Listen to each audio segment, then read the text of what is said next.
আসসালামু আলাইকুম এভরিওয়ান, কেমন আছেন আপনারা সবাই? আজকের ভিডিওতে আপনাদের সঙ্গে শেয়ার করছি খুব মজাদার চিংড়ি বিরিয়ানি রেসিপি।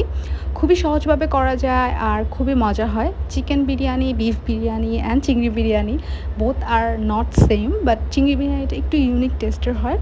চিকেন বিরিয়ানি এবং বিফ বিরিয়ানি যেমন ডিফারেন্ট ফ্লেভার পাওয়া যায়, চিংড়ি বিরিয়ানিতেও ঠিক সেম। তো আশা করছি আজকের ভিডিওটা আপনাদের কাছে অনেক ভালো লাগবে এবং আপনারা বাসায় ট্রাই করবেন। প্রথমে যেটা করেছি আজকের বিরিয়ানিটা রান্না করার জন্য আমি একটা পাতিল চুজ করেছি, বাট আমি আসলে পাতিলের ভিতরে মনে করছিলাম যে প্রেশার কুকারটা বেস্ট হবে, তাই প্রেশার কুকারটা চুজ করেছি। তাতে আমি দিয়ে দিয়েছি 2 টেবিল চামচ অয়েল আর 1 টেবিল চামচ butter and oil perfectly melt করে একসাথে মিক্স করে তাতে পেঁয়াজ কুচি এবং মরিচ মাঝখান দিয়ে ফালি করে সেগুলোকে একটু ভেজে নিচ্ছিলাম।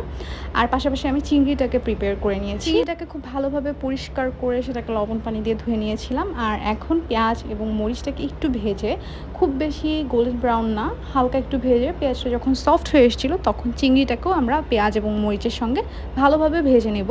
এটা করলে যেটা হবে, পেঁয়াজের এবং মরিচের যে ফ্লেভার সেটা চিংড়ির মাঝেও পৌঁছাবে এবং বিরিয়ানিটাও খেতে খুবই সুস্বাদু হবে। তো এতে আমরা এখন পরিমাণ অনুযায়ী লবণ দিয়ে দিচ্ছি। এই লবণটা কিন্তু চালের জন্য এবং চিংড়ি মাছের জন্য ব্যবহার করা হলো, প্রায় 1 টেবিল চামচের মতন লবণ। আর এতে এখন আমরা মশলার জন্য ব্যবহার করছি জিরার পেস্টও আমরা 1 টেবিল চামচের মতন ব্যবহার করছি এবং তাতে দিয়ে দিচ্ছি আমরা রসুন এবং আদা, সাথে কিছুটা পরিমাণ পেঁয়াজ এবং সাথে কিছুটা পরিমাণ মরিচ ছিল এটাতে, সেই পেস্টটা দিয়ে দিলাম 1 টেবিল চামচের মতন। আর আজকের বিরিয়ানিটা করার জন্য আমি স্পেশালি ব্যবহার করছি রাঁধুনির বিরিয়ানি মশলা। আমার কেন জানি না রাঁধুনি ব্র্যান্ডটা খুবই ভালো লাগে, এটার জন্যই বারবার এই ব্র্যান্ডটাই আমার পারচেস করা। এই ব্র্যান্ডের সবগুলো প্রোডাক্টই বেস্ট। তো আমি মশলাটা একটা বাটিতে নিয়ে দেন এখানে দিয়ে দিলাম। আসলে পরিমাণ বুঝে আমাকে এখানে যেহেতু ব্যবহার করতে হবে, তাই আমি এখানে পরিমাণ অনুযায়ী ব্যবহার করছি। কারণ যদি মশলাটা বেশি হয়ে যায় বা যদি মশলাটা কম হয়ে যায় তাহলে কিন্তু খেতে ফ্লেভার কোনোটাই ভালো আসবে না।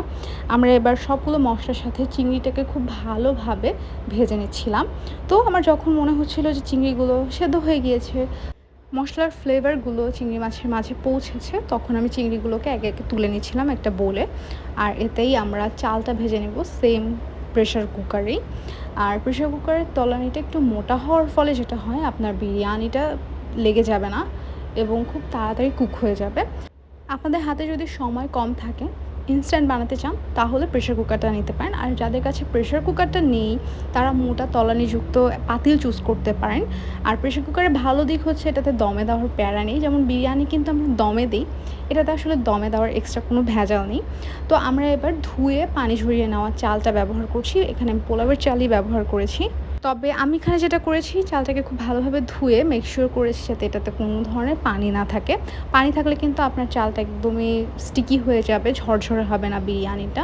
তো বিরিয়ানিটা যদি ঝরঝরে করতে চান তাহলে আপনি চালটার থেকে পানি পারফেক্টলি ঝরিয়ে নেবেন। এবার আমরাকে সেই চিংড়ি মাছের সাথে যে মশলাগুলো ছিল, যে ফ্লেভারের মশলাগুলো, সেগুলোর সঙ্গে চালটাকে ভালোভাবে ভেজে নেব আমরা।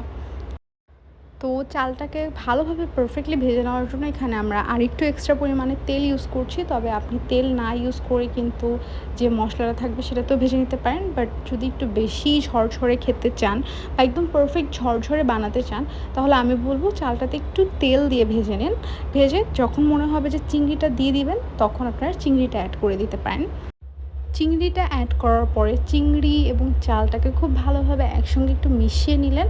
তারপরে এই চালটা পারফেক্টলি কুকড হওয়ার জন্য আপনারা এখানে গরম পানি ব্যবহার করবেন। মূলত এই একটা গরম পানির ট্রিক্স আপনার পুরোটা বিরিয়ানিকে ঝরঝরে করতে খুব সাহায্য করবে। আর যেহেতু বিরিয়ানি, তো দুধটা অ্যাড করতেই হবে। আপনারা এখানে চাইলে কিন্তু জাল করে ঠান্ডা করে নেওয়া দুধ দিতে পারেন, বাট আমি এখানে পাউডার মিল্কটা ব্যবহার করছি। পাউডার মিল্কের ভিতরে মার্কসের যে পাউডার মিল্কটা আছে, এটা ফুল ক্রিম হওয়ায় এটা আপনার বিরিয়ানিকে খুব বেশি টেস্টি করবে। এবং এটা ফুল ক্রিম হওয়ায় আমি 1 চামচ যদি ব্যবহারও করি তাহলে ওই জাল দেওয়ার দুধটার মতনই আমার এখানে ফিনিশিংটা আসবে। এখন সবগুলো উপকরণ একসাথে একটু মিশিয়ে, দুধটাকেও একটু মিশিয়ে, তারপরে আমি প্রেশার কুকারের ঢাকনাটা লাগিয়ে দিচ্ছি। আর যখন 3টা সিটি চলে এসেছিলো তখন আমি নামিয়ে নিয়েছি প্রেশার কুকারের থেকে। আর দেখতে পাচ্ছেন আমাদের বিরিয়ানিটা কিন্তু একদম রেডি। আর এখন এটাকে পরিবেশনের পালা। তো আমি স্টিলের একটা ডিশই চুজ করেছি। তো আপনারা চাইলে কিন্তু আরও সুন্দরভাবে এটাকে পরিবেশন করতে পারেন। এটাই ছিল আমার আজকের চিংড়ি বিরিয়ানির ফাইনাল লুক। আশা করছি আপনারা এভাবে রেসিপিটা দেখে বাসায় ট্রাই করবেন। ট্রাই করলে আমাকে জানাতে ভুলবেন না কেমন লেগেছে। আজকের মতন এখানেই বিদায় নিচ্ছি। সবাই খুব ভালো থাকবেন, সুস্থ থাকবেন। আল্লাহ হাফেজ।